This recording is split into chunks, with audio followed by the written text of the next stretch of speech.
This is the story of the greatest fighting general of World War II, Field Marshal Erwin Rommel, and of the small band of brave allies who fought against him behind the lines, the British SAS and the Long Range Desert Group.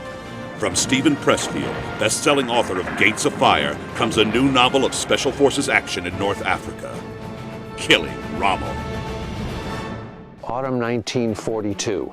Hitler's legions have overrun Europe, France has fallen, England stands isolated. In North Africa, it's even worse. Field Marshal Erwin Rommel and the unstoppable panzers of the Africa Corps have routed the British Eighth Army and pushed them back all the way to the gates of Cairo. If Egypt falls, so do the Middle East oil fields. The war can be lost right here unless someone can find a way to stop Rommel. Here's the coastline.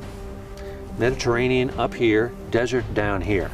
This is Cairo, where the British were. This is Tripoli, where Rommel was striking from. It's a misconception. People seem to think that the tank battles took place in the middle of this vast Sahara Libyan desert. They didn't.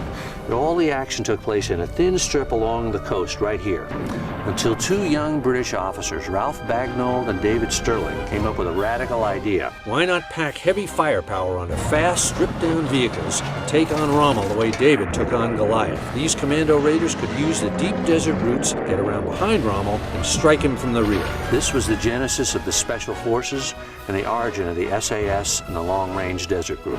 These were all volunteer outfits, small and secret, whose mission was raiding and reconnaissance behind enemy lines. They crossed thousands of miles of the worst desert on Earth, carrying all their own water, fuel, rations, and ammunition. Their raids destroyed hundreds of Axis planes on the ground and made Rommel pull thousands of troops out of the front lines to defend against them.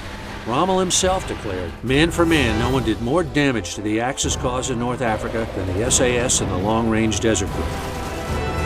Men of these outfits proved that mighty victories often hinge on the efforts of the tiniest forces as they lived up to their mottos: who dares wins, and not by strength, by guile. Killing Rommel is the new novel from best-selling author Stephen Pressfield. The reviews are ecstatic. Vince Flynn says of Pressfield, no one writes better historical fiction. Stephen Kuntz calls him the best military writer alive, bar none. Don't miss Killing Rommel at bookstores everywhere. If you'd like to learn more, log on to killingrommel.com or stephenpressfield.com.